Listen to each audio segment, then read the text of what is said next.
Well, thank you very much, Richard, for flying over from the US. It doesn't seem like 12 months since we sat down to talk about the aerospace sector. It'd be good to get your thoughts on where you see the sector going over the next few years. It's clearly been a very positive last 12 months. You know, for the aircraft industry, civil and military, last year saw another record, which is certainly welcome. On the other hand, the trends are heading in very different directions. The civil market, still some upward traction. Looks like we've got good times ahead. I am, however, a bit concerned about defense because there are still strong downward pressures on budgets and a lot of uncertainty about the sort of traditional political support you get for defense spending, particularly in the US, and whether or not it'll come through, even at a time of global tension and uncertainty. Last year, Richard, you mentioned your concern about rising interest rates and the impact that may have on the financing of the order book. Given the recovering economies around the world, what's your thoughts on whether interest rate pressure will impact on build rates? You know, I think the biggest single variable is definitely interest rates. The good news is, though, that most economists seem to be in agreement that we're in for a long-term period of reasonably low cost of capital. That doesn't mean there aren't risks, but we could tolerate another point or so upward and still live comfortably as an industry.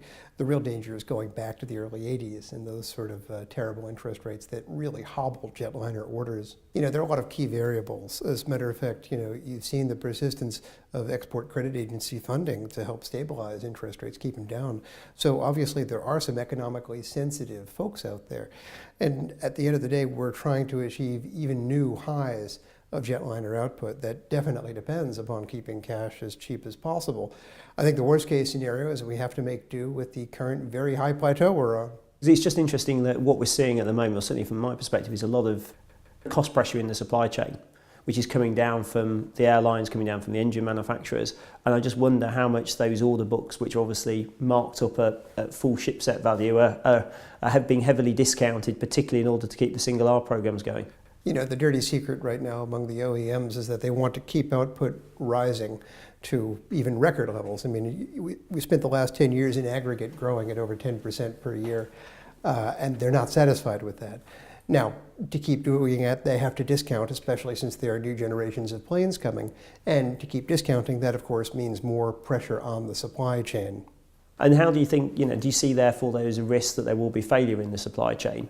When we look at the supply chain, we see pressures to consolidate, we see pressures to acquire, to achieve critical mass, both in terms of just sheer efficiency and the ability to stand up to the guys at the top. But on the other hand, you look at the vulnerabilities of the particular companies, there are very few really difficult cases out there that have to be watched.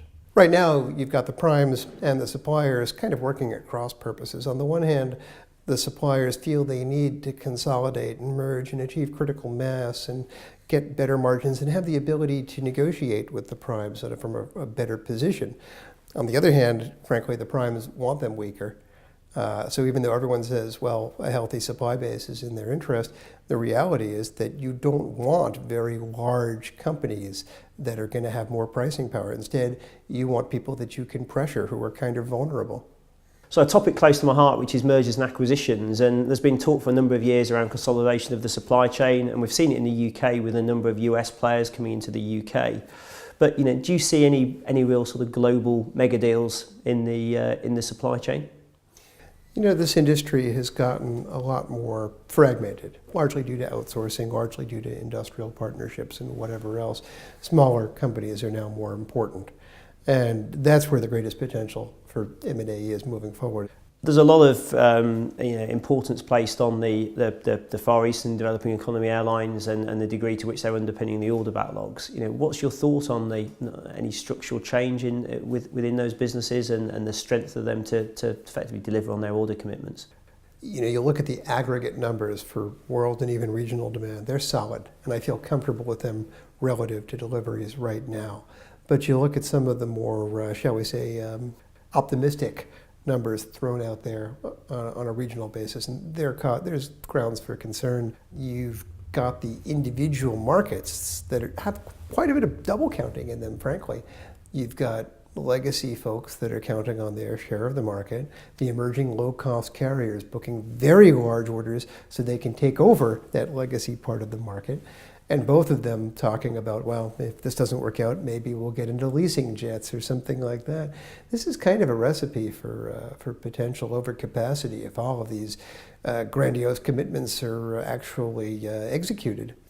And what about competition in the marketplace from emerging economies? Now, do you see a big new player coming into the defence market from outside North America? The US still has control of the high end, and Europe, in its effort to wrest that control, has suffered. But people who focus on a kind of lower cost, value-driven proposition seem to be doing a pretty good job here. Through the last few years, there's been a big focus on cutbacks in defence spending, and it's just interesting, given the geopolitical events that are happening, some closer to Europe than maybe in the past. Do you see that really impacting in terms of the defence policy and what that would mean for spend in the defence sector? You know, in theory, absolutely. Increased global tensions coupled with some better economic numbers should be good for defence. The reality is, at least in the US and to a lesser extent Britain and possibly Europe, there's a very strange dynamic underway whereby the people who are most conservative and most likely to be concerned with defense and foreign affairs in general are now basically cut in half with a Tea Party, or the British equivalent of the Tea Party, I gather, basically saying, no, we've got to focus on events at home and spending at home, or indeed no spending at all. So this is kind of removing some of the political force you might normally get from the pro-foreign policy, pro-defense wing, say, of the Republican Party in the US. That's a very worrying trend. And even though I feel comfortable that we're not going to see the rug pulled from under defense spending in the US, I also don't see the traditional political drivers pushing us beyond the current level either. And do you see, just from a geopolitical perspective, there's a lot of talk now in the UK around how North America is now more focused on what's going on in Asia Pacific rather than what's going on in Europe and the Middle East. Do you see that changing the defence requirements in North America? And again, therefore, where the focus of spend will be? When the Asia pivot began to happen, people saw this as a way of basically redressing the imbalance in defense budgets. You've seen a tremendous shift towards the Army and Marines over the past decade. Asia, of course, more about sea power, more about air power. Even though the attention seems to be shifting back towards other parts of the world, be it Europe or the Middle East or wherever else, that probably won't change that emphasis, more on global reach rather than boots on the ground. So I suppose from what you're saying, that over the next few years, from a structural perspective, you'll probably see more change going on in the defence sector as people look to cut costs, realign themselves with the changing demand, whereas the civil sector, we've talked about consolidation for some time, but the focus will probably continue on how do they deliver those order backlogs and continue to make money. That's exactly right. I mean, you've got a limited number of players in the civil business, not a lot of change, not a lot of uncertainty, not a commodity product, but on the other hand, this is ultimately serving a commodity market.